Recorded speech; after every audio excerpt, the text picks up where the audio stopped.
Okay, we're calling this meeting to order. 1:01 p.m. Everybody's here. Yay.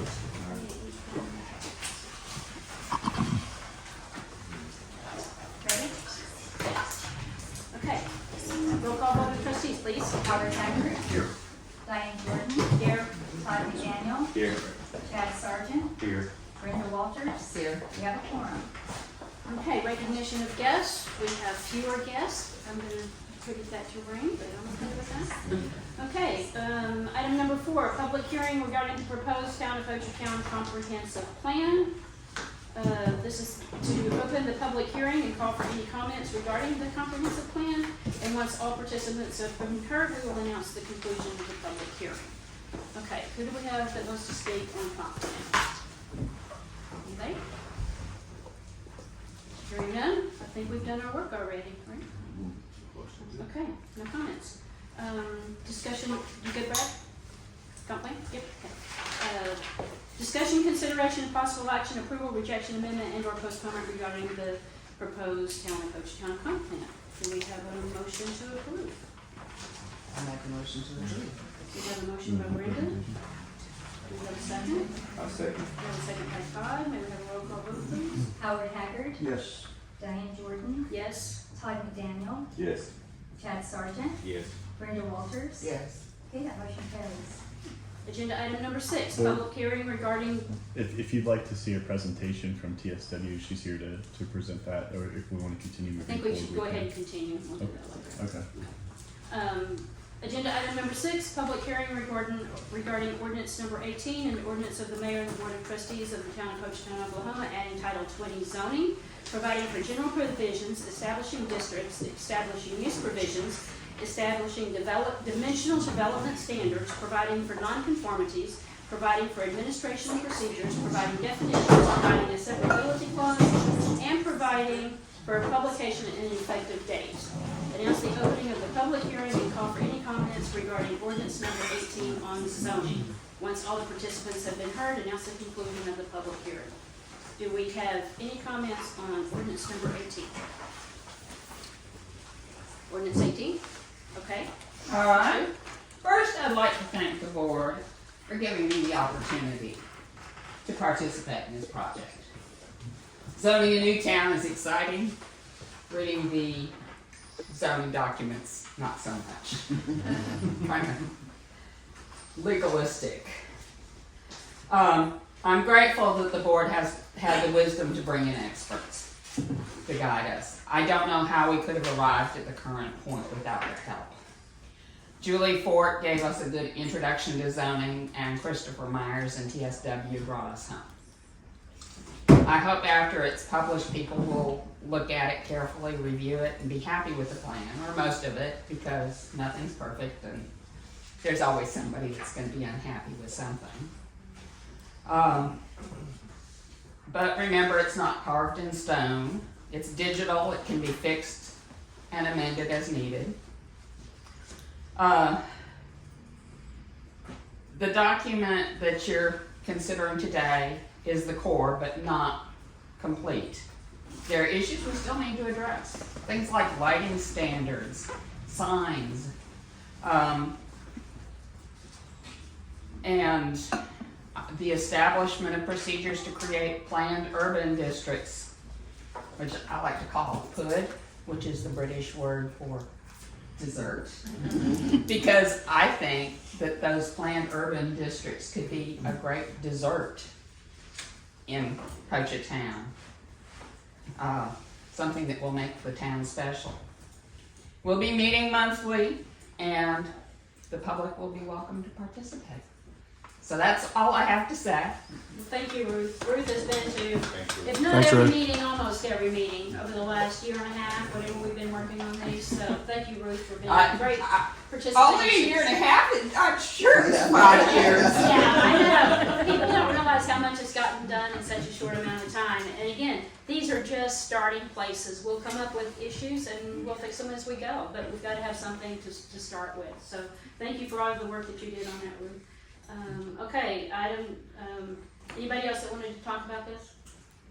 We do have, just so you know, we have Christopher Myers on the line, and he is with TSW, and he can answer any questions if the board has any or any from the public on the zoning ordinance. And Okay, I mean, I think we covered a lot of this already. Y'all Do you have good? any questions? I think he has a suggestion. Yes, about the Yeah. mixed use. Can we hear a suggestion then, if you have a suggestion? Hi, Christopher. I'm gonna stop Yes. sharing my screen on the comprehensive plan presentation real quick and bring you in. Ready for me to screen share? Yes, that'd be great. And if you could just, provide a recommendation on the mixed use districts, and then if you would like for us to go over any changes that have been made since the last planning commission meeting, which were changes that were recommended by the planning commission, we're happy to do that if you would like us to. Let's start with your recommendation. Yes, hello everyone again. My name is Christopher Myers, co-writer with TSW. Thank you so much for having us. So a lot of work went into the draft that you have here, not least of which, of course, is the Planning Commission's recent recommendation of approval. So the draft you have incorporates all of those changes. There was one additional change that we wanted to recommend in light of some of the changes to the proposed zoning map. So there were a few more areas that were recommended to be mapped as mixed use instead of residential. And so for that reason, we're recommending in the use permissions, if everybody can see my screen, you're looking at the use table. So the MU column, that's the mixed use set of permissions, restaurant or bar, we're recommending to be approved by special exception rather than approved administratively. And so what that means is there would be a hearing by the Board of Zoning Appeals based on, and they would weigh criteria for each application. There would be a public hearing where neighbors could weigh in if there's any concerns about a restaurant or a bar in those districts. And I understand the reason, or if I'm incorrect, correct me, the reason for this is we did approve some mixed use areas in residential neighborhoods. Yes, that's right. Right, and so that's the reason we want the neighbors and the residents there to have an option to speak out if it were a restaurant or bar going in their neighborhood. Absolutely. So that represents the only additional change we would recommend that you haven't seen in the draft prepared just a day or two ago. Okay. Sounds good. Sounds good. Yeah. Everybody good with that? Okay, any more comments? All right, thank you, Chris. My pleasure. Okay, item number 7, discussion, consideration, and possible action, approval, rejection, amendment, and/or postponement to adopt ordinance number 18, an ordinance of the mayor and the board of trustees of the town of Hochatown, Oklahoma, adding Title 20 zoning, providing for general provisions, establishing districts, establishing use provisions, establishing dimensional development standards, providing for nonconformities, providing for administration and procedures, provide definitions, providing a severability clause, and providing for publication and effective date. Do we have a motion to approve ordinance number 18? I would make a motion to approve ordinance 18 with the addition of, or the change to section 20-3-9 to make bars and restaurants approved by special exception in the mixed use district. I said- Perfect, Brenda. That was awesome. Nobody asked you to Did you write repeat it. that down? No, Mom. It's a great motion, Brenda. It's a team effort here. Hey, Okay, are you good, Helen? First time out. I mean, wow, there we go. Julie, no pressure. Okay, do we have a second? I second. Second by Chad. May we have a roll call vote, please? Howard Haggard. Yes. Diane Jordan. Yes. Todd McDaniel. Yes. Chad Sargent. Yes. Brenda Walters. Yes. Okay, that motion carries. Okay. It's that non-conformity clause that lets us move forward. Yeah. You know, we'll get there. We'll get there. Okay, item number 8, public comment. Do we have any more public comment, Ms. Helen? No. Anybody else? Okay, hearing none. Okay, item number 9, consent docket. The following items are considered routine by the Board of Trustees and will be enacted with one motion. Discussion desired on any item. This action will be removed from the consent docket and considered separately. These include the approval of the March 12th special meeting minutes, approval of the March 5th regular meeting minutes, and approval of the payment of claims. Please note on the payment of claims, I think we have a Garver, Granicus, I was close, it started with a G.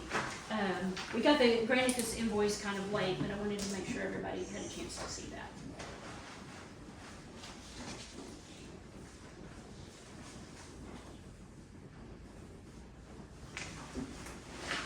Everybody good?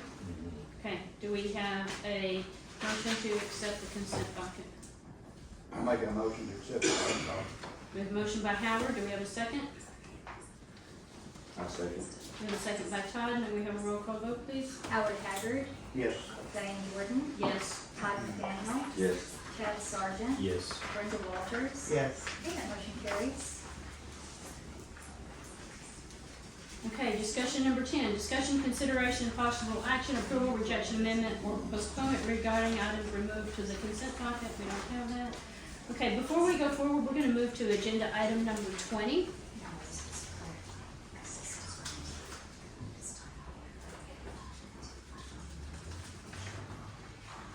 Y'all remind me to come back.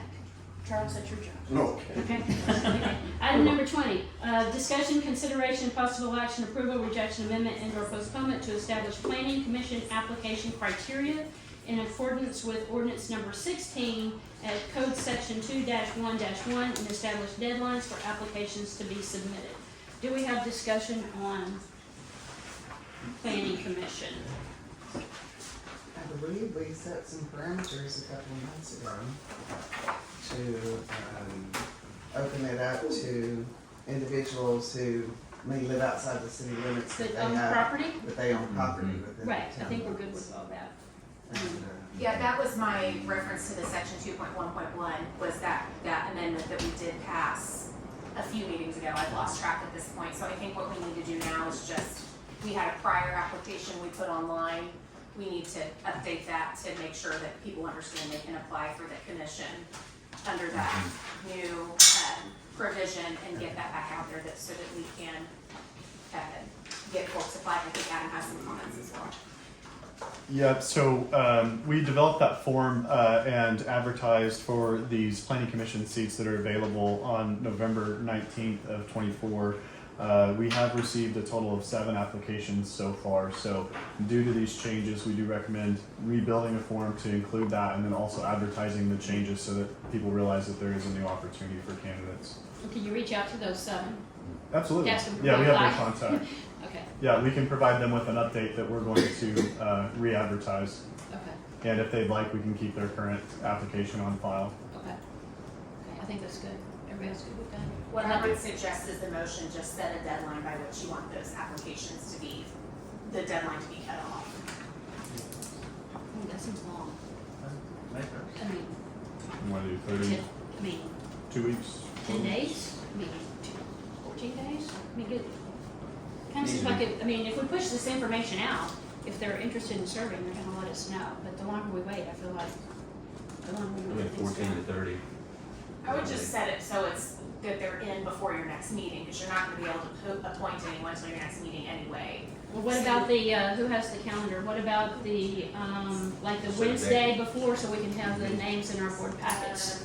In a timely manner. 7th is your next regular meeting. So how about April 30th? If you say May 1st, I think they have more time. April 30th? April So 3rd. cut off. Is that Let me good? make sure that's not a weekend. Okay, Yeah, that's a Wednesday, so that should work fine. Let's do that. okay. So do we have a motion to approve the planning commission application criteria with a deadline of Wednesday, April 30th? Should we have a motion? I'll make the motion. We have a motion by Brenda. I'll second. We have a second by Chad. Helen, you got our deadline in there? Yep, I got it. Okay, thank you. Roll call?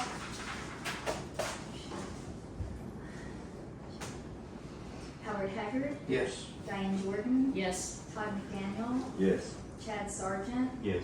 Brenda Walters. Yes. Okay, that motion carries. Item number 21, discussion. No, we're gonna start with 20 and roll through and then go back. Item number 21. Oh, no, we're gonna skip 21, aren't we? I'm looking at you, Liz. I have 23 highlighted as the next Yeah, one. you okay, wanted to oh do. yeah, 23, we're gonna go to 23 now.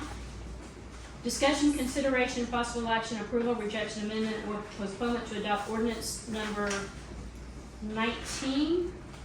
An ordinance of the Mayor and Board of Trustees of the Town of Hochatown, Oklahoma, amending the Code of Ordinances at Title VI, Police and Public Safety, adding Chapter 4, prohibitions on outdoor burning during fire weather watches, red flag warnings, high wind watches, and high wind warnings, establishing the purpose, high wind watches and high wind warnings, establishing purpose, providing for definition, establishing prohibitions of outdoor burning, providing exceptions, providing for enforcement and penalties for violation, providing for liability for damages, establishing an effective date, providing for severability, providing for repealer, and declaring an emergency. Liz, you want to give them a summary? Sure. We came up with this proposed ordinance in an effort to respond to the fire danger we experienced recently with the high winds. Typically, burn ban warnings, I guess, burn bans are issued after a special meeting held by the county or the state or whatever. The state has statutory authority to issue burn bans, the county has statutory authority to issue burn bans, municipalities do not. We don't have the ability to issue a burn ban on our own. The other problem is you'd have to call a special meeting, and by then the wind's gone and everything's already burnt down. So, doesn't do us any good. And so in doing some research and in visiting with some folks in the industry, we determined that we could make a quasi-burn ban by setting forth that you couldn't have outdoor burning under certain circumstances, specifically fire weather watches, red flag warnings, high wind watches, and high wind warnings. And those are all the specific, quote unquote, I did the research with the Weather Service, those are the warnings that typically get issued. So if the National Weather Service, and that's how it's defined in our ordinance, issues any of those warnings, we can then put out a statement that says, hey, these warnings have been issued pursuant to our ordinance that's already in existence, there's no burning at this time. So it's kind of like other towns have, you have to get a permit every time you're gonna burn. Well, we can't do that. You have fire pits, and it's a different person every other day, and you gotta get your permit 2 weeks before. So we can't do that, we're not nimble enough to do that. But this allows us to, in effect, put out a burn ban under these high wind warnings that the county can't address quick enough under a, it's just been dry for 3 weeks sort of a thing. So we'll see how this works, but at least give you something to latch onto and issue a notice on social media, post wherever you want to that, hey, the circumstances under which you can't burn are now in effect under these wind warnings. So we'll see how that works. Hopefully we don't have that situation come up very often, but we certainly did recently and want to be prepared for that again and not figuring it out after the fact. So it could be, it could also be followed up when we get a code enforcement officer to. Yeah, and that's the issue. Obviously, right now, we can't go out and issue tickets on this, but one thing we put in the ordinance that I think, a ticket for $250, some people say, whatever, I don't care, I'm gonna burn anyway.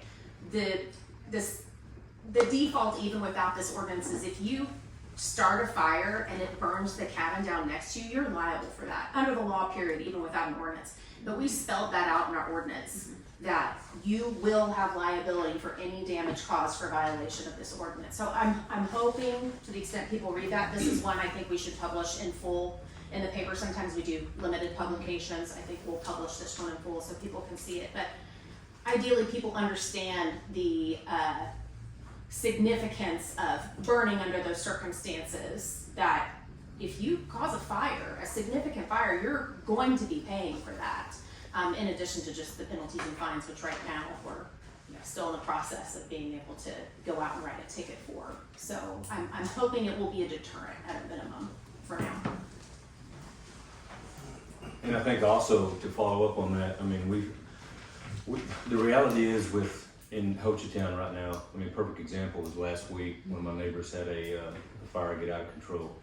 And it was 25, 26 minutes before the forestry service showed up, and 40 plus minutes before the volunteer fire department showed up, and Broken Bow. And Broken Bow actually showed up before.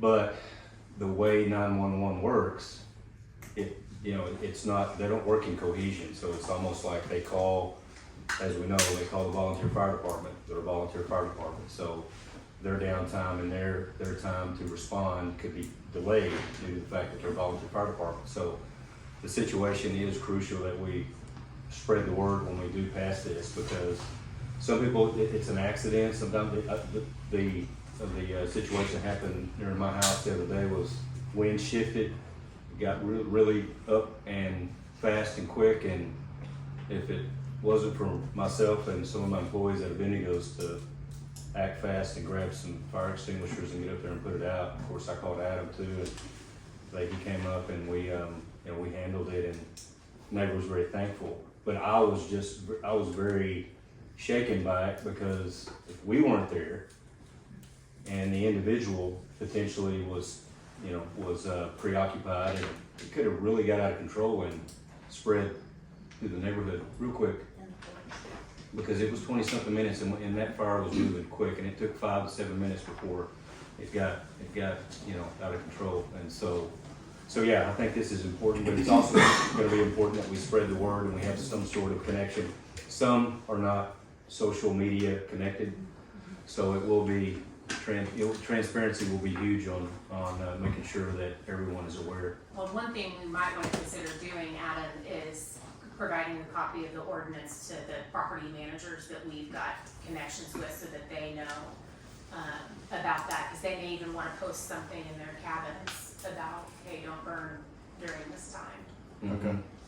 Yeah, we can distribute that to all of our property management firms, and then we can also do it in our email chain as well. Yeah, because we've got Our so many mass distribution STRs list. that are self-managed. Yep, that'll include the self-managers as well. But I do want to say that, the Broken Bow Fire Department was, as soon as they got the call, they were there within 14 minutes, 13 minutes. And of course, it took longer than that, but that was just because of how the 911 system works. And we're working on that as we move forward, so we can get more clarity. But it is it's a scary thing that we need to work together on and getting it improved. I think this is a good step. Okay, any more discussion on the fireman? We have a motion to approve ordinance number 19. I make a motion to approve ordinance number 19. Okay, motion by Todd, we good? Do we have a second? I'll second that. Do we have a second by Howard? May we have a roll call vote, please? Howard Haggard. Yes. Diane Jordan. Yes. Todd McDaniel. Yes. Chad Sargent. Yes. Brenda Walters. Yes. Okay, that motion carries. Item number 24, discussion, consideration, and possible action, approval, rejection, amendment, and/or postponement to approve the emergency clause of ordinance 19, which remembers that that just makes it go into effect immediately. So do we have a motion for the emergency clause for ordinance 19? I make a motion to approve the emergency clause of ordinance number 19. Okay, we have a motion by Todd. Do we have a second? I'll second. We have a second by Chad. May we have a roll call vote, please? Howard Haggard. Yes. Diane Jordan. Yes. Todd McDaniel. Yes. Chad Sargent. Yes. Brenda Walters. Yes. Okay, that motion carries.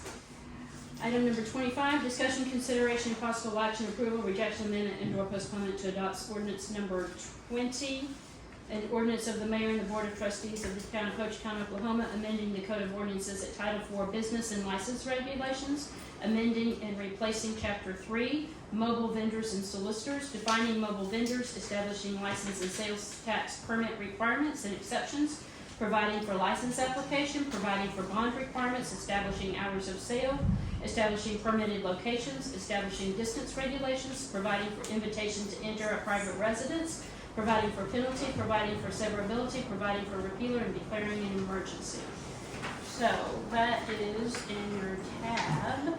A short explanation on this, we already had this chapter 3, and it was called itinerant vendors, and it defines all of these things to cover mobile vendors. And so this was more of a going back and clarifying and kind of cleaning up this section.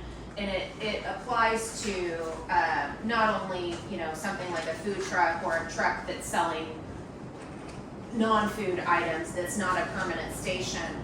But I don't know if you guys have the You've got the red line. The red in there. line version is Yeah, the you can tab. see the red line Yeah. in there at the tab. And again, this was primarily to clean it up, and we had originally had kind of a separate section on mobile food vendors that had a lot of requirements that were really just not, in a position to be worried about doing like food inspections, et cetera. So we tried to go in and simplify this a little bit and make this just apply to non-permanent stationary vendors generally, including, mobile vendors. So again, we don't have all our enforcement mechanisms in place, but you gotta pick which one you're gonna do, the chicken or the egg. And so we're doing this, it'll be in place when we've got, code enforcement ready to go. And it lets us kind of do all the pre-planning items we need to do for applications and that sort of thing, and kind of let people know what to be expecting. So Yeah, I've got comments. Go ahead, I Brandon. have concerns. We have within what we just passed is our zoning plan, Mm-hmm. a section on mobile food units. Okay, And it specifically gives information about where they can be located, okay, their hours of operation, and requirements of, again, where to be located, their hours of operation and such. so that's gonna And so- cover the hours of sales, permitted location, and distance regulations So we have in here It- would need to it comport with conflicts. that, okay, It conflicts. What we Okay. have stated here conflicts with what we have in the zoning okay. plan. So maybe what we need to do is table this, then I can go back and look at what we've passed as the final zoning through TSW, and either incorporate that or just reference our zoning statutes, that way if our zoning statutes change, these will all say in accordance with our zoning statute.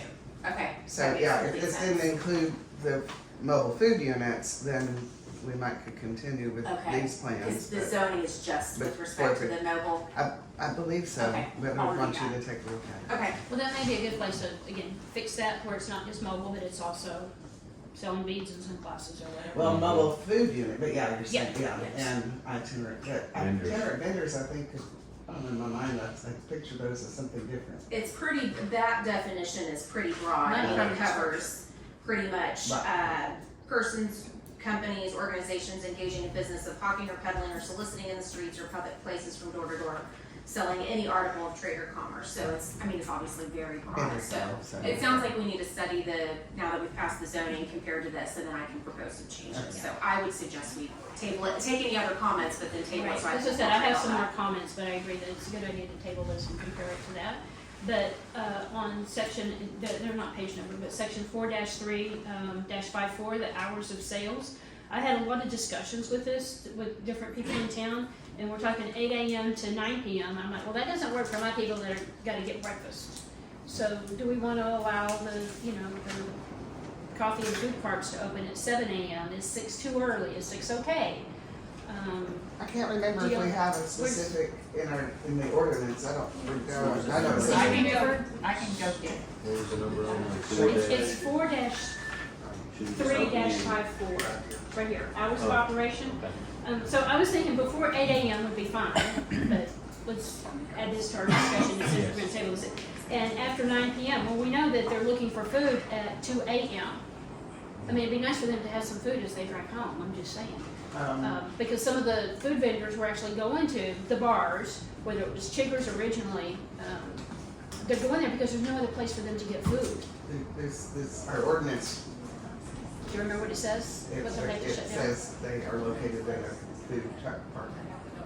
So, They can only be in a food truck park. I believe so. You want me to go pull that ordinance? real I quick? think we should just table this, we'll table it anyway. Yeah. And Yeah, let's and get So go together. ahead and answer But let's that talk to our question. food vendors and our restaurants about what our hours of operation for, because if the restaurants are closed at 9, I believe that People ordinance wanna- references they cannot be open more than 18 hours. I mean, so, And we're you at know, that off the top so of my let's head. look at that, okay? Brenda, will you help on that one? Okay, all right, so,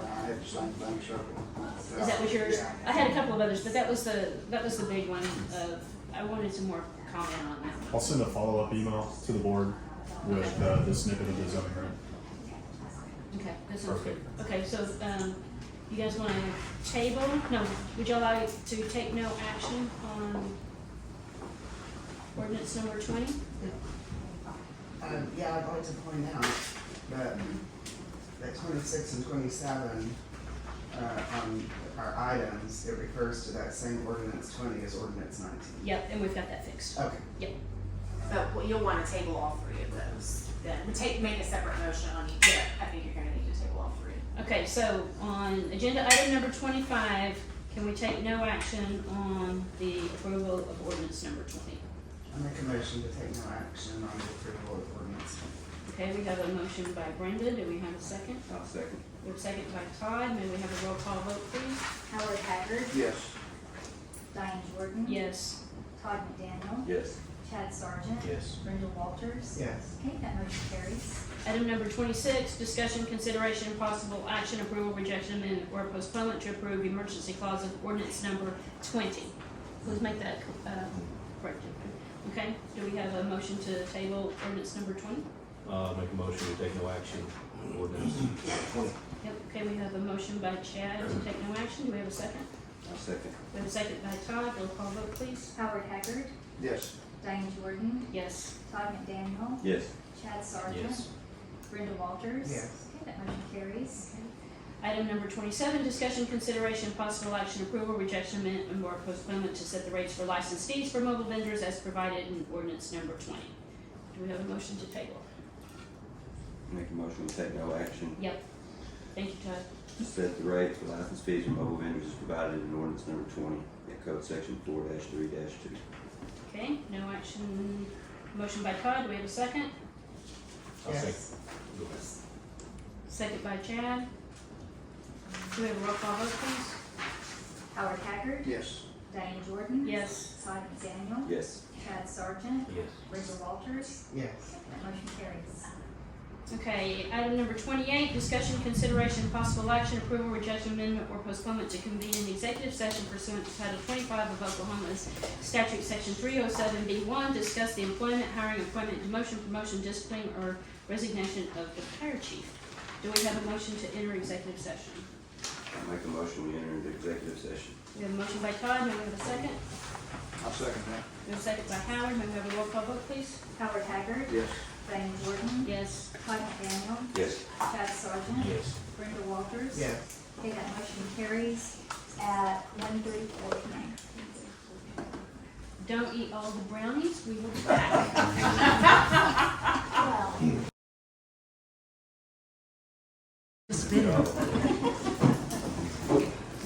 Well, Okay.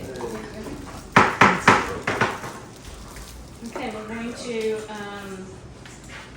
take possible action to approval, rejection, amendment, and/or postponement to reconvene in open session. Go ahead. Okay, we have a motion to reconvene in open session. I'll make a motion we reconvene in open session. Okay, we have a motion by Todd. May we have a second? I'll second. We have a second by Chad. May we have a roll call vote, please? Howard Haggard. Yes. Diane Jordan. Yes. Todd McDaniel. Yes. Chad Sargent. Yes. Brenda Walters. Yes. Okay, that motion carries. Meeting reconvenes at 2:22 p.m. 2:22 p.m. Okay, the statement of the executive session minutes. We met in executive session for the purpose of discussion, consideration, and possible action, the approval, rejection, amendment, and/or postponement to convene in the executive session pursuant to Title 25 of Oklahoma Statute, Section 307B1, to discuss the employment, hiring, appointment, demotion, promotion, discipline, or resignation of the fire chief. No action was taken.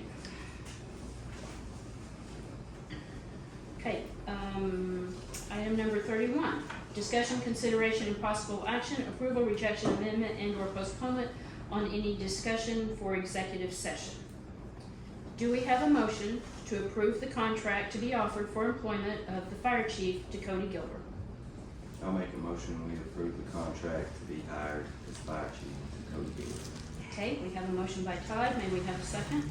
I'll second that. We have a second by Howard. May we have a roll call vote, please? Okay, I'm sorry, the motion was made by Todd. Howard Haggard, Yes. Diane Jordan, Yes. Todd McDaniel, Yes. Chad Sargent, Yes. Brenda Walters. Yes. Okay, that motion carries. Okay, now we're gonna go back to 8. I know, that's what I got you guys here for. I will step out then, Diane, thank you for accommodating me. Okay, Yes, yep. thank you guys. Safe travels, it's raining. Thank you. Yes. Bye, Liz. Okay, item number 9, the consent docket. Yeah, we already did We that. did the consent We're on agenda. number 11. We're on 10, we're on 11, treasurer's report. Thank you for your patience, Charles. The first profit and loss sheet, letter size paper, 2 pages. Will show you total lodging that we collected up about 2.64% from last year. We had about 12.47% higher in sales tax than we did this time last year, so it was pretty great. Total income, you'll see there, up 8.21% from last year. Our total expenses, at the bottom of page 1, you'll notice 68.69% increase in expenses, obvious reasons, streets and police and new staff. So, the next profit and loss on the legal size paper gives you a breakdown of the different sections of the government, including police and streets. So you'll see the total at the bottom there for amounts spent in each section of the government. And then the last balance sheet shows you just our assets and our liabilities, and the bottom was cut off, but it's the amount basically that we have in the checking account less those amounts that we owe for bills currently.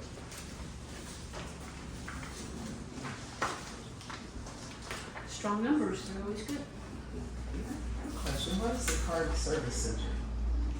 It's our credit card for the just general administration expenses. You can get those details from Julie too. Okay, any more discussion on treasurer's report? Somebody has something to say. Okay, do we have a motion to accept the treasurer's report? I make the motion to accept the treasurer's report. We have a motion by Brenda, we have a second by Todd, and we have a roll call vote, please. Howard Haggard, Yes. Diane Jordan. Yes. Todd McDaniel. Yes. Ted Sargent. Yes. Brenda Walters. Yes. Okay, that motion carries. Okay, administrator's monthly report. Adam, are you ready? Yes, ma'am. All right, so starting off with roads, we stayed on top of Camp Ranch through our spring break season. After this stretch of storms rolls through this weekend, it'll be time to grade just about everything again. We've already got some potholes popping up back over there on Pinion that I saw last night as well across several other of our gravel roads. So throughout the month of March, we scheduled contractors to work dust control along Camp Ranch and Pinion during our spring break. This time we used water. I did have a contractor that was scheduled to use a soybean soap stock, which is kind of like an oil to use for a dust control application. But he kind of backed out last minute, so I'm trying to find, I've actually identified another contractor. I'm waiting on a cost estimate to come back to me so that we can spray Pinion and Camp Ranch with magnesium chloride, and if that works pretty well, then we'll kind of use that on some of our other high travel gravel roads across town. So moving forward from that, we met with Charles Hinkle, Benchmark Engineering, out in the field at Pine Hills Road and Willow Bend. So we're trying to get some cost estimates done for the maintenance of that roadway and correcting a drainage structure that's kind of a public safety hazard right now. So we're hopeful that the cost estimates are prepared and ready by the time that batch 1 is filed at the county. Batch 1 of our private road easement acquisitions is filed at the county level, so we can quickly engage on construction and maintenance of those roads. So as for Mako Road, we held a pre-bid meeting with contractors. We had 2 of the 3 contractors in attendance that requested geotechnical sampling prior to the bid. So after a review with Charles and Jeffrey, it wasn't really necessary to the project, but we went ahead and obliged in doing so that way it would make them feel more secure in providing bids on the project. Hopefully feeling comfortable with the project will keep the price point low. We only anticipate the core sampling to cost about $6,000 to $7,000 on top of the total projected expenditure. As far as Camp Ranch goes for paving, we had a phone call with Garber Engineering, and on that phone call was myself, the mayor, and Charles Hinkle from Benchmark. And this was last Friday, and we discussed that the design behind paving Camp Ranch was going to take an estimated 9 months from the engineering firm. And we really feel that that's not acceptable at this time. That's not an acceptable turnaround time. And this actually does not include construction or the bidding process for this project. So we've developed 2 potential courses of action that we're kind of looking into right now. Number 1 is inquiring a time frame for Garber to create a cost estimate for a chip seal roadway. And so the next time we have Garber come down, and I think that's going to be on the 7th, I think Cole's not able to make that meeting on the 7th. But the next time we have Garber come down, they're going to bring some of their roads engineers, and they're going to take a look at the road, and then they're going to go back and prepare a cost estimate for what it would cost to chip seal the existing drivable surface of Camp Ranch Road. And then we'll get a cost estimate back on that. Yes, sir? I was gonna ask you a question, but I can't. Yeah. Okay. Can you, now correct me if I'm wrong, that chip seal application, it can be conducively used as we move towards a more long-term road? Good base. Yes, sir. Right. Yes. So So it's not a waste of money.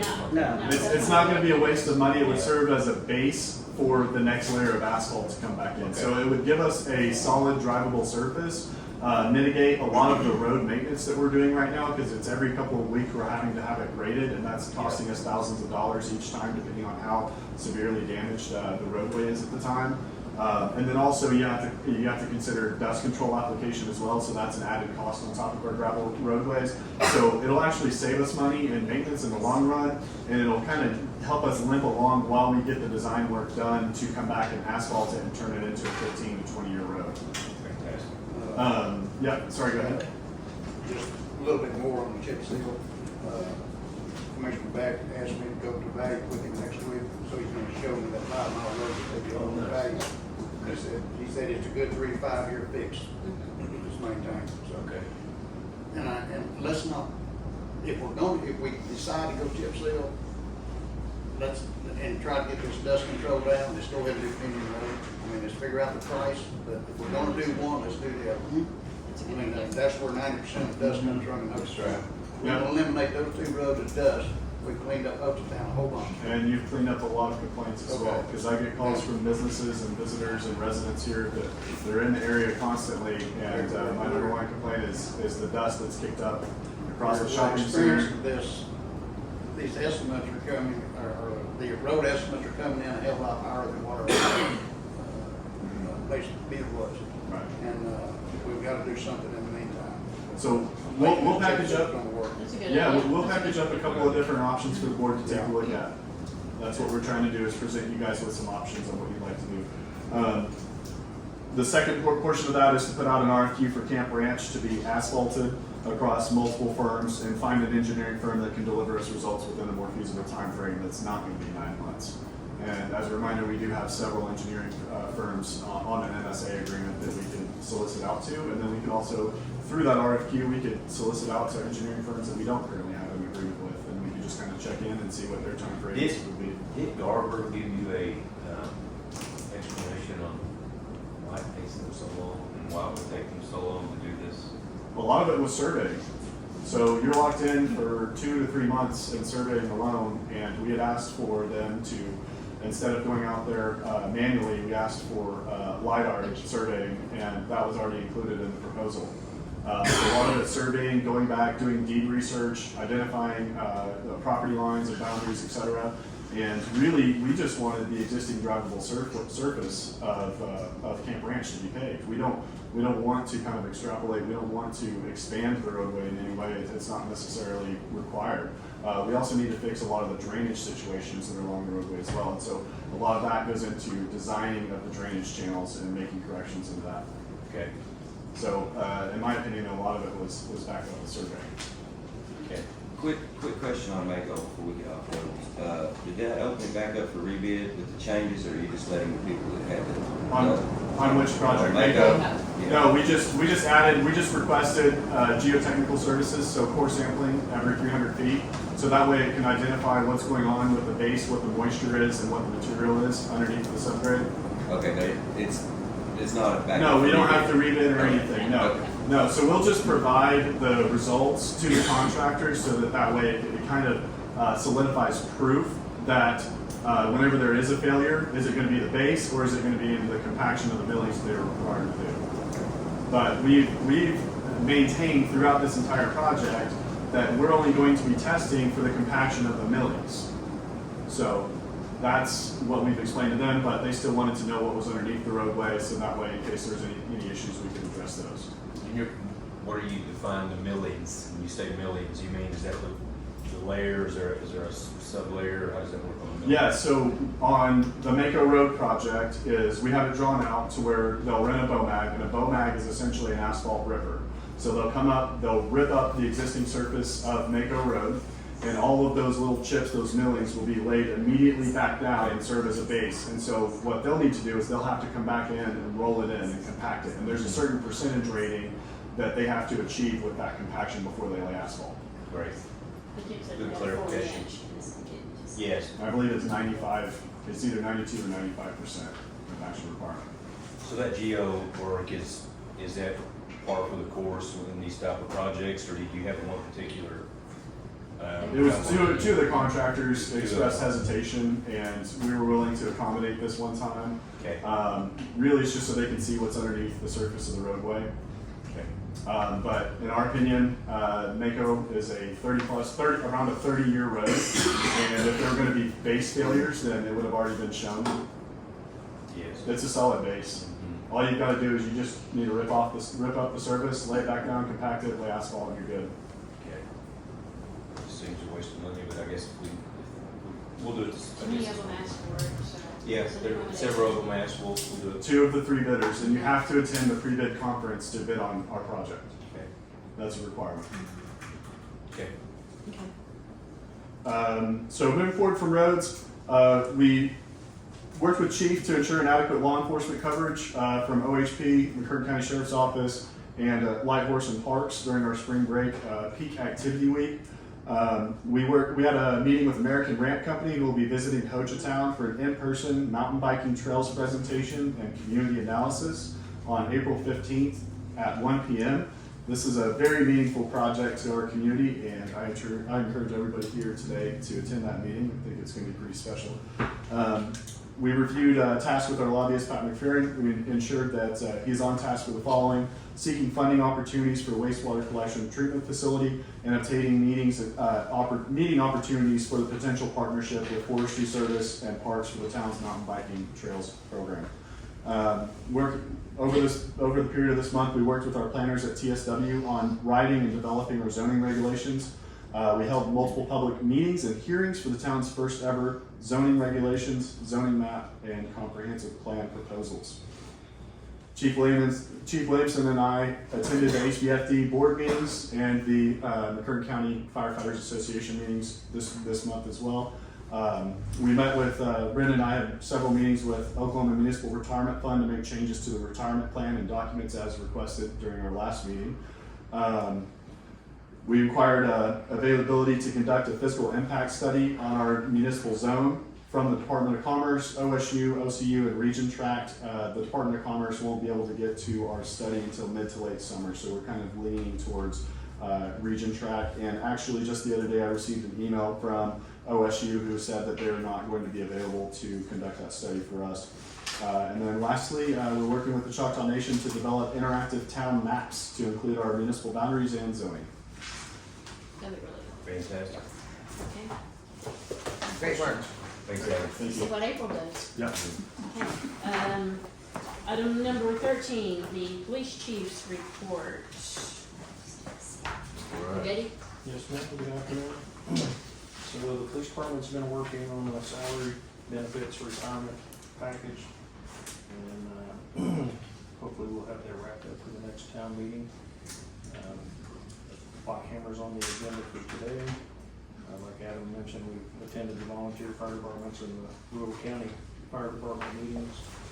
I've spoken with Tony from our IT company to prepare the installation of the Otis and the Tough Books, the fleet cameras, body cams, tasers, all that stuff, so that it's set up for the server. And from the March 5th board meeting, those items approved by the board at that time are in the purchasing process.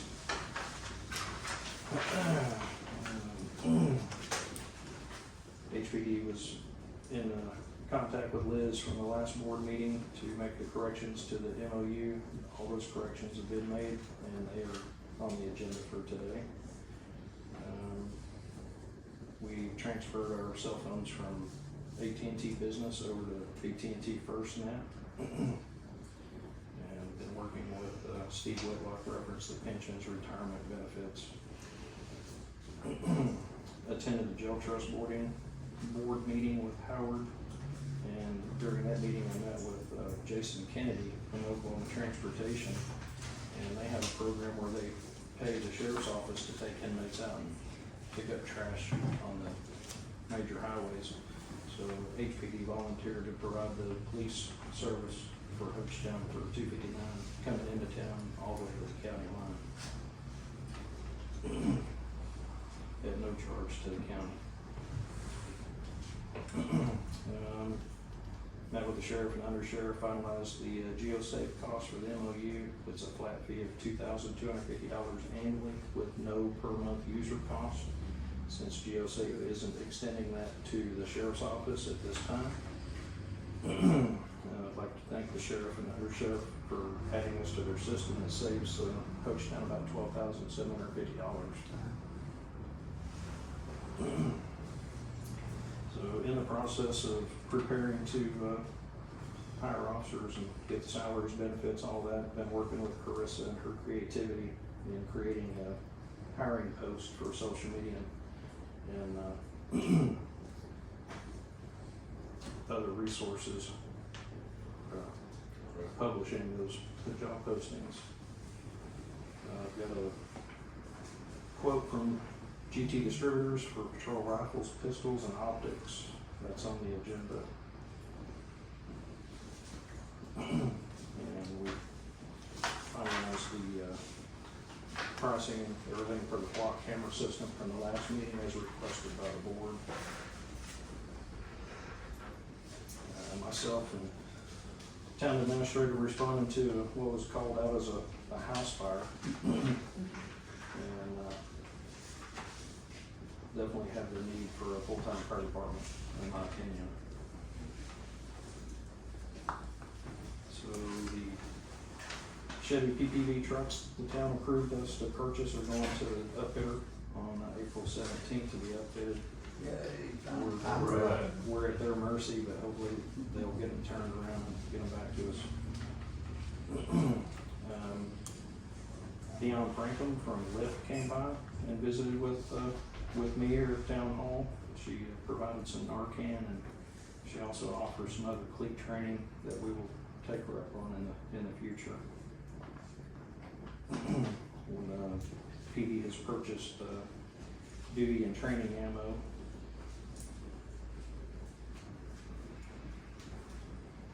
HPD attended a law enforcement department head meeting at the sheriff's office to discuss new procedures for jail intake, medical screening, and HPD attended the Town of Hochatown Planning Zoning meetings. That's all I have. Thank you. Did you talk to Isabel, and they'll be ready to start doing training, as far as using their pistol range? Yes, sir. Where did you get that? And the Corps also has a private range.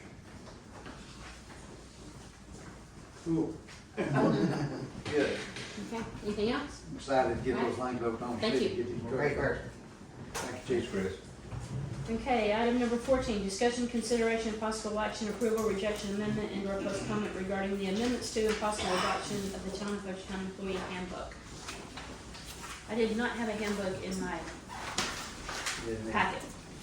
I didn't either. I found mine from our last session. What I'd like to see is for us to get I know you guys have been working on it, get a copy of it and give us a few weeks to just review it and look at it and, come back and approve it. We're still actively making changes to the handbook, and after several phone calls to other municipalities, local and across the state, we've made a couple of changes since the last version that was distributed. On the last version that we had sent out, we had PTO time covering, so it brings it all together. However, most municipalities in the state of Oklahoma utilize a separation of vacation leave and sick leave. And they start off typically with vacation days and sick days of 10 and 8 is your Hours? typical on average. Hours? 10, days per year? 10 days for vacation and 8 days sick annually. And many do not allow accrual, so you're not carrying over your vacation time. You're required to either use it all up or you get paid out. So it's not accruing over time. So that's one significant change that I had made in the latest version, and this was just within a few days ago. And it would be a graduated By for years of years of service. service, Yeah. Yeah, absolutely, yeah. Yeah, It'd be a 10 to tiered, start, then after 5 it'd be 12, after 10, 14, after. So it's what we've, It's not. are we still it's making not- changes? So do we Yes. just table this We're- or, I mean, take no action today? absolutely. And get us, We're still going through Work in this, progress. and as we continue to communicate with our neighbors and other municipalities, we're trying to implement best practices into this. My only concern with our continuing delay is that we have employees who may want to take time off. And so, I'm assuming that it's okay with the board for Adam at his discretion to allow employees that would be eligible for, days off, to approve that. And take a credit and deduct it whenever vacation or PTO is approved for employees. You deduct the time that was used. Yeah, they would be, for instance, if somebody wanted to take 2 days off, well, that would be 2 vacation days. And then he'd be able to allow it. And then, once the handbook is in place, that employee understands that those 2 days are gonna come off of the 10 days per year that they would have received. I think we're gonna have a special meeting pretty soon because we've got a number of things. Can we get that in writing and then put that on for the special meeting so we don't have to wait another whole month? And I'm not sure that we can't get this, well, a whole month is a long time to We get can do it this. before then. That's what I'm saying, we put it on special meeting. Get this ready for a Yeah, special meeting. Because we're talking about having a special meeting next week. I'd Yeah. like to see what you're proposing in writing. Yeah, I think we're pretty close, and you guys will be talking over the retirement plan today, and that's another core piece of the employee handbook as well. I didn't have anything on that in my Well, we wanna packet get it, expedited too. We wanna do it the right way and be able to look at it, and we've all had multiple projects going, so let's get a copy of it in the next week. Yeah. Okay, let's see if we can get it moving forward. either. Any more discussion? Okay, do we have a motion to take no action? I'll make a motion, take no action. Okay, we have a motion by Howard. Do we have a second? I'll say. Can we have a roll call vote, please? Howard Haggard, Yes. Diane Jordan, Yes. Todd McDaniel, Yes. Chad Sargent. Yes. Brenda Walters. Yes. Okay, that motion carries. Okay, item number 15, discussion, consideration, and possible action, approval, rejection, amendment, and/or postponement regarding selection of a base retirement plan for employees of the town of Hochatown. Kind of the same conversation, I think. I got a big fat blank in my book. We had received an email from the gentleman with Kevin Kevin Darrell. that was sent out to each board member outlining what we had proposed at the last meeting as far as the retirement plan. And then in addition to that, I had asked him also, so that was where we set out before to do the mandatory 2% and we would do a 2% match. And then the employees could then contribute additional to that and we would match 1 for 1 up to 5% more. We did, so then that was one of the questions that we had, and then the vesting schedule. So I had asked Kevin if he could give me a guesstimate on what most towns did as far as the number of years of vesting. And so he sent back numbers, and 5-year vesting schedule was the most prominent. 7 years was the least used, And some 10 years was probably some just people years past that haven't made the change. But 5 was the most common used as far as the severance. And then another question was if employees had contributed to their plan and they left and they weren't yet completely vested, could they withdraw their funds? And he said absolutely yes, they could. They would be able to withdraw the funds they contributed plus its earnings, or they could continue to leave it in the plan. So that somewhat sounds promising to you all. We'll take no action now, but Adam and I will incorporate the handbook, trying to get it prepared for approval using those parameters, and then we can go ahead and make any adjustments after. I'd like to see what the offerings are, so then we can take a look. Okay. Were any comparisons made, Brenda, for the county as far as what they're doing, or was this done? No, not the county. We did comparisons to towns. Yeah. I mean, the towns within this area, Yeah.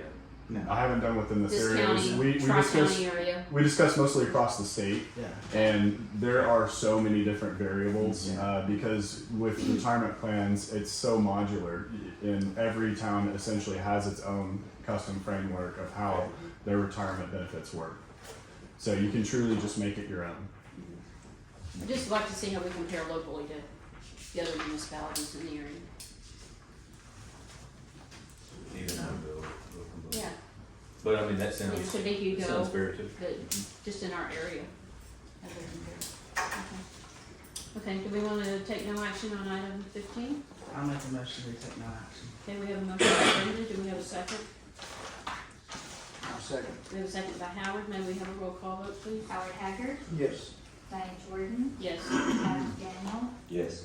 Chad Sargent, Yes. Brenda Walters. Yes. Okay, that motion carries. Okay, item 16, discussion, consideration, possible action, approval, rejection, amendment, and/or postponement regarding the adoption of road design standards for the town of Hochatown, designed by the town's engineering firm of Garber Engineering LLC. Discussion. I think we did some good work on this. I think Adam had a lot of phone calls with some folks on Phone this. calls, We had some good emails. questions about it. Yeah. Does anybody have any questions on these? Like I say, Garber did it, I mean, a lot of it's outside my pay grade. Are you satisfied with what they designed? Yeah, so after a lengthy conversation with Garber Engineering and TSW, we included them in the conversation as well. I do recommend approval of these road design standards. We assessed cross sections, 60-foot right-of-way reservation. We actually designed larger cul-de-sacs to accommodate specialized fire units on our roadways. So that makes sure that any of your ladder trucks or larger fire apparatuses or units that are being deployed to the area can efficiently turn around in the cul-de-sac. And so we did 60-foot radius on the cul-de-sacs as compared to your typical 50. And we kind of went back and forth on that because that's what I was used to looking for on plat maps, was a 50-foot cul-de-sac. And ours are sitting at 60. Well, they did a great job of explaining, because we've asked that very question, well, can we do 50 instead of 60? And they go, well, you can, but here's why. And we're like, Yeah. okay, Chuck. We go to the next one, we go, okay, Chuck. I mean, so they did a great job of explaining it to us in lay terms. Yes. And why they recommended what they recommended. So, I definitely concur with Adam on the recommendations for road specs.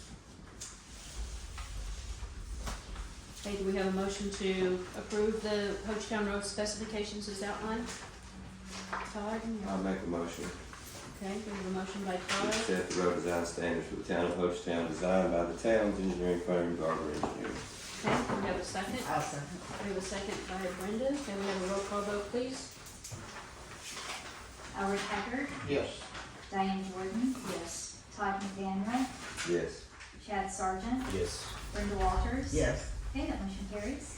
Item 17, discussion, consideration, and possible action, approval, rejection, amendment, and/or postponement regarding the memorandum of understanding, the MOU, for dispatch services and use of the GeoSafe system between the town of Hochatown and the McCurtain County Sheriff's Office. Adam or Chief, you want to chat with us a little bit? Yes, ma'am.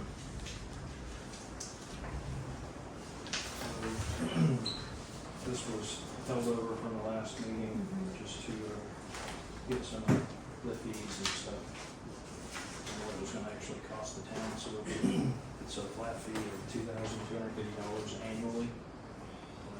There is no per month per user fee, and then there's a $6 per user month for the OLEDs and the ticket writer,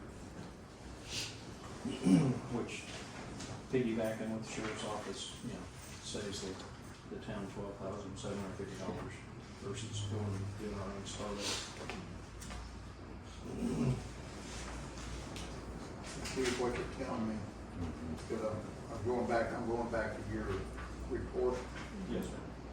Now, you go to the first page of the memorandum, section B, or number 3, section B, that $25, you say that's been waived, B, yes. so that's gone. Yes, sir. According to your report here. According to the sheriff's office, GeoSafe is not charging them that Okay. $25 per user per month. So they're not extending that charge to us. Okay. Can you tell me what OLETS is? That's That's the Oklahoma. Training service? Okay. And that's a $6 per month per user? Yes, sir. And you call it a user, is that per officer, per unit in the field? Or is that 5 units out there that's, okay, $30. okay. Very good. Let me, just per user, is the user the unit, like the car? What if we've got 4 police officers, but we only have 3 cars because somebody's off work? Is it per user, like the number of police officers we actually have on staff, or the number of units that we have? Or reserves? For using either a mobile computer or your cell phone, it has to be a city-owned cell phone to be a part of this system. So if you want to be better. So, Okay. I mean, I'm good with it, I just kind of wanted to know what the definition of the user was. if we have, say we have 10 reserves and 3 or 4 full-timers, we would get charged for every officer that we have, unless they actually use that. Okay, that's good. Anybody else have any questions on this? Just my question is, if this, payment item B does not exist, then do we need to amend this memorandum before we sign?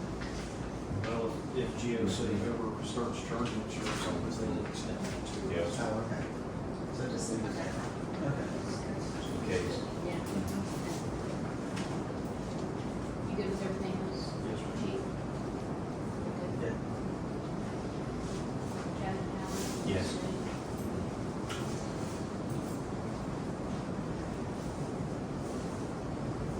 It's exciting to see these on the agenda. No.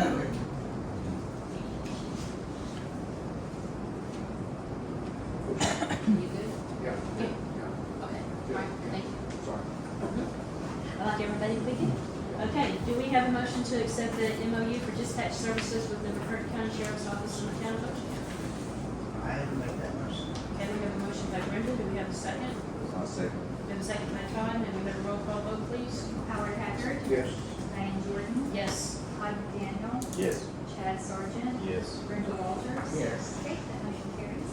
Item 18, discussion, consideration, possible action, approval, rejection, amendment, and/or postponement regarding the implementation of the Thought Safety Falcon trademark cameras for perimeter protection. As y'all recall, we worked on this at the very beginning, but we didn't have 18 any, months later. but that's because we don't give up, we don't give up. Yeah, so, step back into the parlor, Chief. This We're is, not I think through this with is it yet. really exciting, because, Chief doesn't have to be everywhere all the time. And there was something just recently that came out where, somebody that had shot an officer in Oklahoma was found due to an LPR, and they were able to immediately pick that person up. So, Chief can't be everywhere, but those cameras are, so. They'll cover some ground for sure. Yeah, you wanna mention anything specific that we hadn't already talked about? I think this is a holdover from the last meeting. Yeah. It's with pricing. There wasn't any wiggle room on the cost of the equipment and stuff. There is some wiggle room on the installation. So, And it was pretty significant. Wasn't it like $650 from the installation? I mean, per camera. Weren't we trying to see if there was any way that we were allowed to put these in the right of way?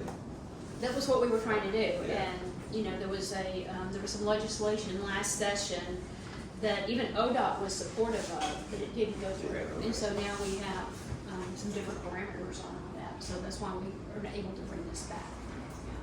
These are long-range cameras. Historically, from my experience with them, they're usually town right-of-way, state right-of-way, stuff of that nature. But with these cameras, they can actually put them up if we get property owner permission.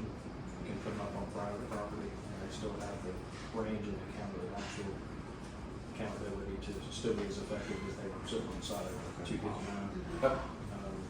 This SWAT system also, with private businesses and private cabin owners that have pre-existing surveillance, they can give flock permission to you to access their system, and they can tie those into the flock system as well.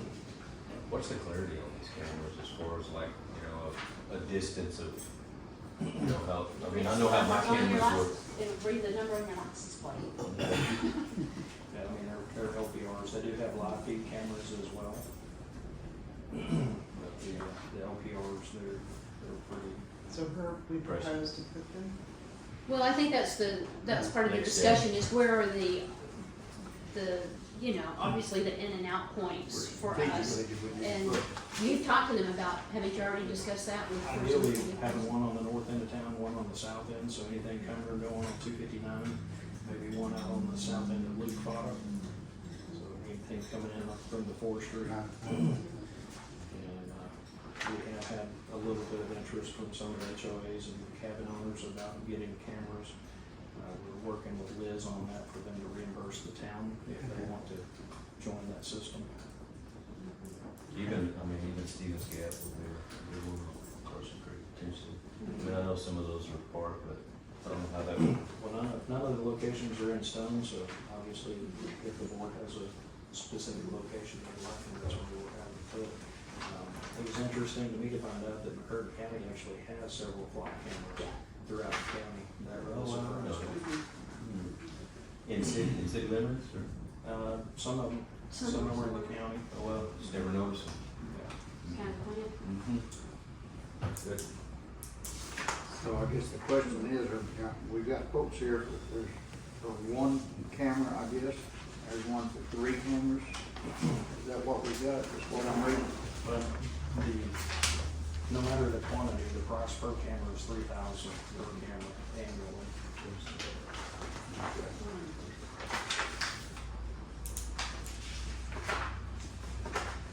So I see an Exhibit A order form for, I guess, 3 cameras. Is that correct? Yes, ma'am. With the installation has been reduced to $100 per camera.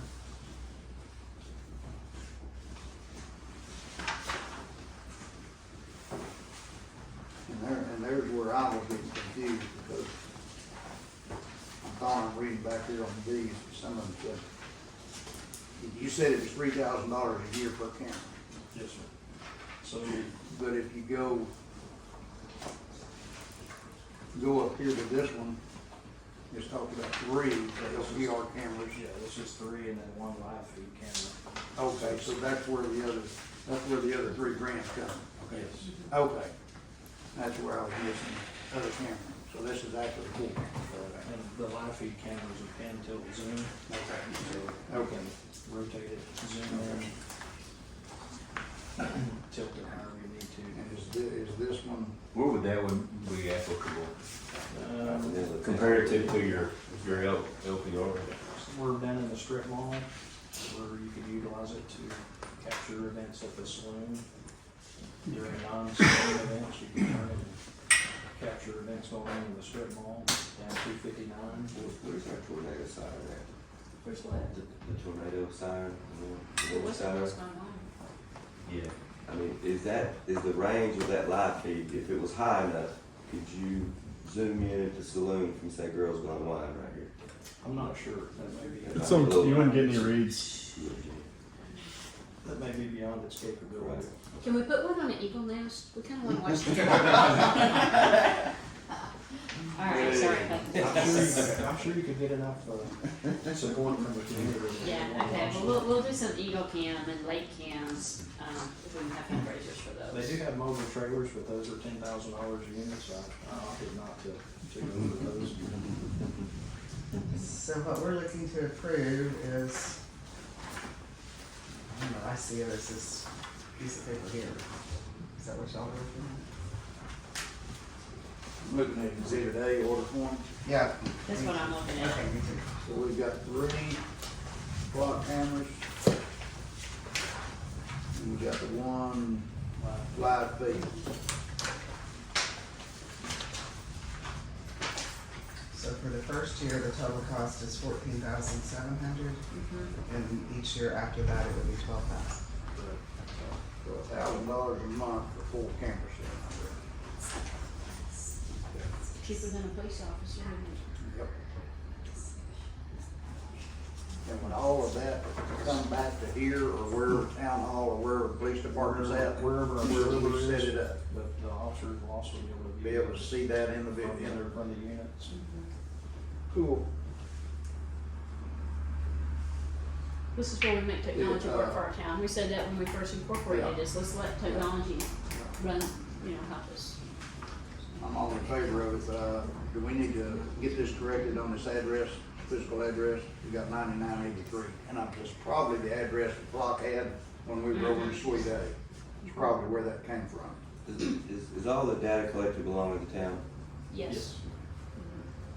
I've asked for address corrections at every meeting. I continue to ask for address corrections at every meeting. Chris, what do you think about it? Do you think it's a must-have, or do you think it's just a? They're instrumental. I mean, it's like anything else. It's better to need to have them and not need them than need them and not have them. Exactly. They have solved a lot of crimes across the nation. Yeah. We've had several this year, so. Does this incorporate any AI like program or anything like that the town may use at some point, like as far as collecting data information? I mean, it's all built in. I mean, we wouldn't have access to like the source code and start using it for our own purposes. It's all programmed to read license plates. But it does share like the cameras that Curtin County has. If Idabel and Broken Bow have them, it all shares the information. To the Our same information is tied But- in with theirs. There's nothing built into this though, where we could say at the end of the year, say how many vehicles were from this area, and it could tell us or anything like that. I would think it would be able to keep account of the OPRs that they read here in Hochatown, Okay. which would be an astronomical number. Yeah, it would. Okay, anything else? Do we have a motion to approve the implementation of the flock safety falcon cameras? I'll make a motion that we approve. Now, are we going off this? Are we just approving it generally, or just approving the particular 3 cameras. The 4 camera by system. the- exhibit A order form? Exhibit A. Mhm. Okay, got us. Yeah, we approve, well, let me start over. Make a motion, we approve the implementation of flock safety falcon cameras for perimeter protection using exhibit A order form. With an address correction. Do what? With an address. With an address. With an address correction, of course. Okay, we have a motion by Todd. Do we have a second? I'll second that. A second by Howard. May we have a roll call vote, please? Howard Haggard, Yes. Diane Jordan, Yes. Todd McDaniel, Yes. Chad Sargent, Yes. Brenda Walters. Yes. Okay, motion carries. 18 months in the making, but perfect. Okay, item number You 19. finally got your clock, your clock. Yeah, finally. Thank you, Chief, for doing the legwork on it. Okay, item number 19, discussion, consideration, possible action, approval, rejection, amendment, and/or postponement to clarify the December 2025 Planning Commission meeting date as Thursday, December 11th, 2025, and to update the official calendar accordingly. You may want to put those in your calendar or possibly ask Carissa to put them in your calendar for you. She's been great to do that for me. Can't find the tab right now, but, It's right after block, it's the planning commission dates. there we go, planning commission dates, kind of up at the top. Okay, so, Thursday, December the 11th at 4 p.m. is the correct date. Which is just kind of a typo thing, so, any more discussion? Do we have a motion to, approve the 2025 Planning Commission meeting date? I make a motion to approve the 2025 Planning Commission dates. Okay, we have a motion by Brenda, may we have a second? No second. We have a second by Chad, may we have a roll call vote, please? Howard Haggard. Yes. Diane Jordan. Yes. Todd McDaniel. Yes. Chad Sargent. Yes. Brenda Walters. Yes. Okay, that motion carries. Okay, so we jump ahead to 21. Discussion, consideration, possible action, approval, rejection, amendment, and/or postponement regarding the designation of up to 2 board members to attend meetings or conference calls with banks for the purpose of soliciting and evaluating offers for interest-bearing accounts. Yes. Yes. Adam, Yes. could you give us a little bit of your insight on what you think about the potential strategy to go about doing this? Yeah, so this is basically an interview process. We're going to be interviewing banks and seeing what their best offer is for our money. Why should we invest the town's money with a checking account, with hopefully an interest-bearing account within your organization? So these entities need to bring their best offer to the table. And I believe we should definitely solicit our local banks first and give them an opportunity at the best shot. And then we need to move forward with soliciting other banks as well. But at the end of the day, we need to be the best tenants to our town's money as possible, and see what sort of offers we can get. Yes. Yeah, now that we've got a year of finance under our belt, I think it's a good time to kind of look at what that might. Absolutely. Okay. We have a couple of board members who want to volunteer for this job. I'm looking. I mean, Brenda's got banking experience, and Howard's been on our finance committee for 2 years. And we make sure Charles is involved in this. But we only need to approve for board members. Okay. So I think it's automatic that Charles will be involved. But you're shaking your head, yeah, that you're willing to have that conversation. Absolutely. Yeah, that's what I said. But I think for board members, we have to have a We've vote. been talking about it forever. Right, no, I think this is, I think again, with a sweep account, with the money that we have in the bank, we could easily probably around $180,000-$200,000 a year, just on interest. we did have our Eugene Burke Cheese Fund, yeah. Yeah. Yeah. So it's Okay, Pretty much. Let's do it. Can we call it using better chief fund? I think we can. Line I item? think we can. We'll have to get Liz to approve it once we have it, but I think we absolutely should. What do I you mean, call it, Tom? The using better chief fund. for all of us who are raised on commodity cheese. Oh, yeah. If you don't know what it is, consider yourself lucky, but we consider ourselves privileged to get it. It was good. Yeah, it was good. Okay, so for today, before we get ahead of ourselves to buy cheese, we just need to designate no more than 2 board members to be involved in these discussions. So we've got Brenda volunteering and Howard volunteering. Yes. Enthusiastically volunteering is what I heard.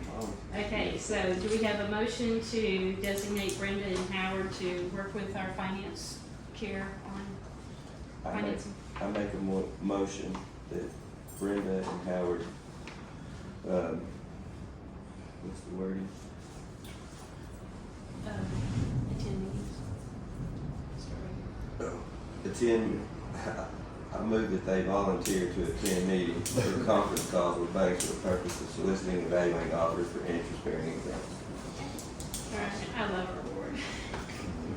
Okay, we have a motion by Todd. Do we have a second? No second. We have a second by Chad. Can we have a roll call vote, please? Howard Haggard. Do I have to sustain or what I do? No, I mean, if you can't vote for yourself. Yeah. I don't like that. I think people, Yeah. you can't vote for yourself, absolutely. Diane Jordan. Yes. Todd McDaniel. Yes. Chad Sargent. Yes. Brenda Walters. Yes. Okay, that motion carries. Okay, you guys are gonna go to work. Thank you for doing that.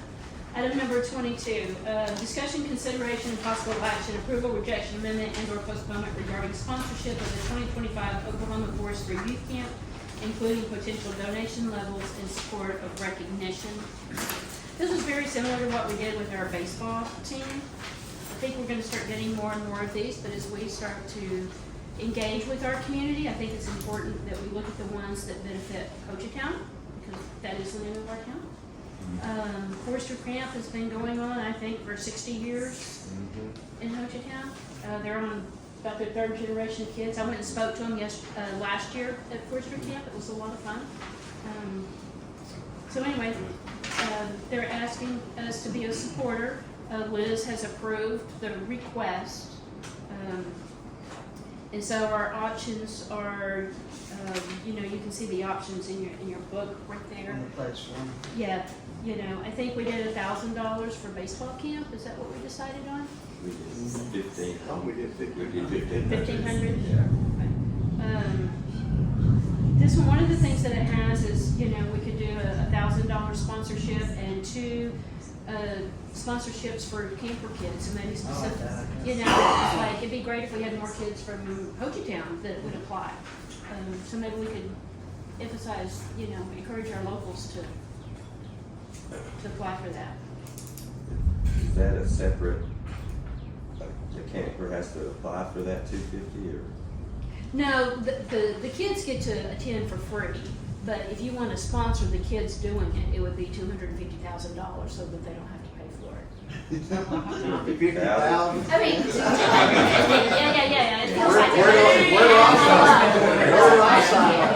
I got 5 kids. There was a bunch of kids. We all How many kids you got? Yeah, there was a bunch of kids. Yeah, $250 Then per I'll take camper. that and put it in interest-bearing account. Yeah, we're gonna send all the kids to camp this summer. And this is when you said Liz already approved this? Mhm. Okay, that was my only concern, we did Yep. this before. Right, yeah, no, she's already approved it. I said we do the highest I would, we're yeah. able The to do. 1,500? I would like to make a motion that we do a sponsorship at the $1,000 level. And then we additionally do sponsor 2 campers for $250 each. Why don't we do full, let's do 1,000. What do you think? Oh, okay. Or do you want, if we did the baseball at 1,500, you gonna drop this back to 15? That's why we're. Okay. I think we should do 1,500 till we Okay. figure out, because then we're gonna start getting thousands of Yeah. these. And we're Okay. gonna have to set up a committee with a real budget for this, Mhm. so that, Okay. we probably don't wanna take these on Yes. one-on-one, Okay. so. How about $1,000 donation and sponsor 2 campers? That is my recommendation. Yeah, Love the way you said it. all right, so we have a motion by Brenda, do we have a second? I'll second that. With a second by Howard, can we have a roll call vote, please? Howard Haggard, Yes. Diane Jordan, Yes. Clark McDaniel, Yes. Chad Sargent, Yes. Brenda Walters. Yes. Okay, we have, motion carries. Okay, we are gonna skip some pages and go to item number 32. Any new business, any matter not known or which could not have been reasonably foreseen prior to the time of the posting of the agenda. That would be me. Okay. Can we take comments from her? Is it new business? How would this come under new business? It's about the Talamina cruising for St. Jude. He spoke last year. It's about the motorcycle rally coming down.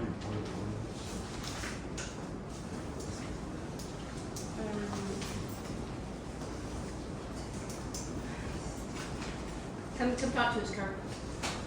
Well, I just wanted to bring it to everybody's attention that the Talamina Cruiser for St. Jude is coming back to Hochatown May 23rd. And we'll be coming through town. This is our, get this paperwork out here. It's all stuck together. You can lick your fingers and hand I didn't want to do that. It's not kosher. This is what we're doing. Last year, rally's been in existence for 13 years, supporting St. Jude's.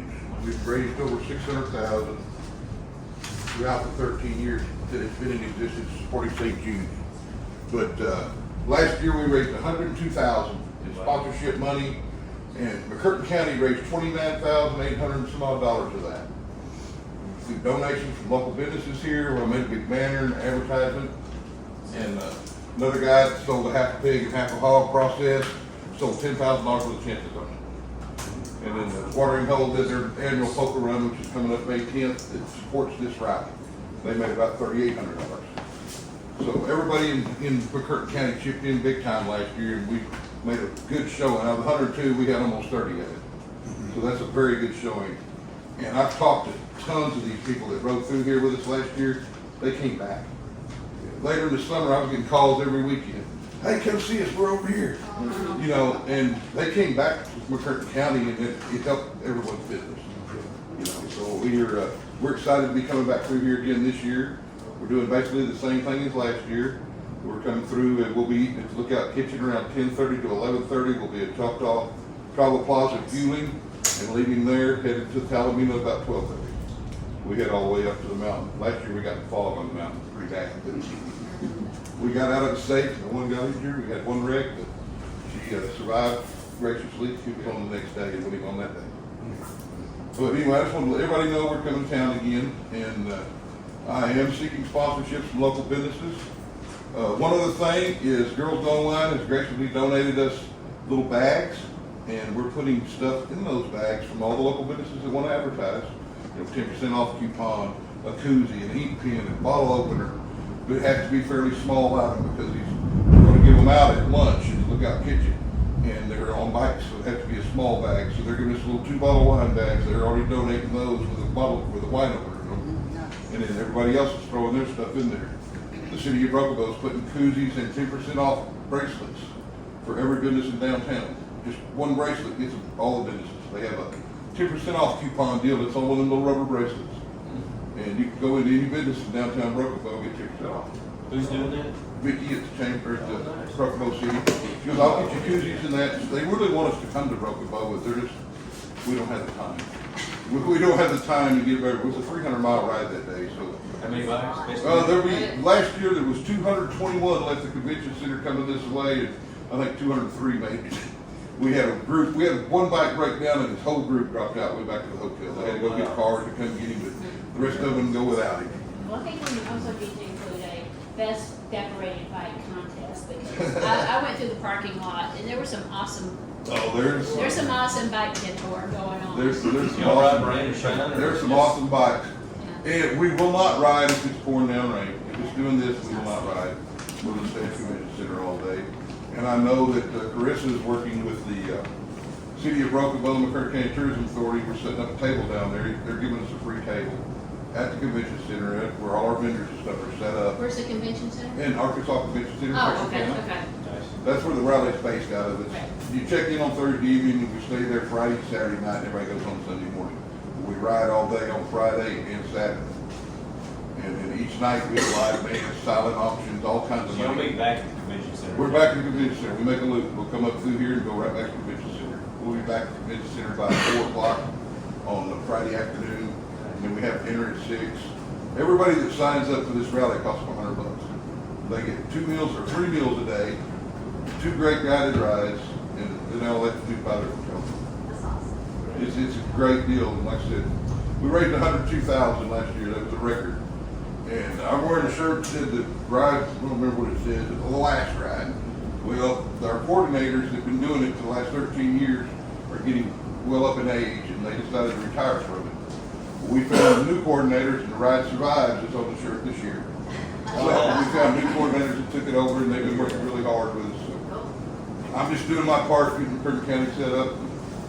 And the law enforcement people, I've already talked to the chief. He's not going to have his units ready yet, probably, but I've already spoken with the park, the sheriffs, and they're going to set everything up where we ride right through. They lead us through.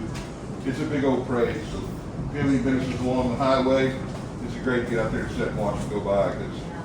It's pretty interesting. Lots and lots of good people there. And they come back and spend money. That's all I got to say. All right, thank you, Kurt. Can we take no action on this until Liz has a chance to look at it? And can we also, our special meeting list is getting longer, but that way Kurt will have his answer as quickly as possible. I don't have, like I said, it's not till May 23rd. Okay. You have plenty of time. That'll give you one of these. Okay, so do we have a motion, any more discussion on the bike ride? Okay, do we have a motion to take no action? Make a motion to take no action. And we have a motion by Howard, and we have a second. Who? Brenda, second by Brenda. May I have a roll call vote, please? Howard Haggard. Yes. Diane Jordan. Yes. Todd McDaniel. Yes. Chad Sargent. Yes. Brenda Walters. Yes. And motion carries. Okay, discussion, consideration, possible action to adjourn. We have a motion to to adjourn? You got some more business right there. Oh, more new business, okay. We have one of our own, and I'm gonna see if I can keep this secret out. It's gonna be leaving us.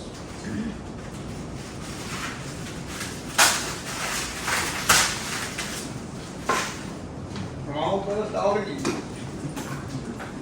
I can't read it, try to read it. This is to honor Ellen Harden for her legacy of service, a resolute commitment to excellence and profound passion for serving Hochatown has established an enduring legacy, one that will continue to benefit residents, visiting tourists, and future town leaders for generations to come. So we present this to Helen Harden.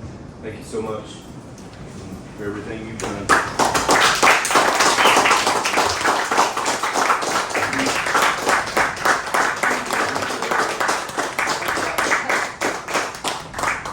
It has been an honor to work with you guys. All the things that we've gone through for the last 2 years, even though it seemed like an eternity, it did go by really fast. And I started this because Diane asked me to. And I had so much respect and admiration for her and what I heard was going on. And because of that, I had an opportunity to meet and work with all of you guys, Shelley and Skip Copeland and all of you guys on the board, and of course meeting your significant others, and felt like a real family. And then bringing on our kind of phase 2 with Adam and Carissa and now Julie, and it's just been an honor, and I take more from this than I gave. So thank you very much for.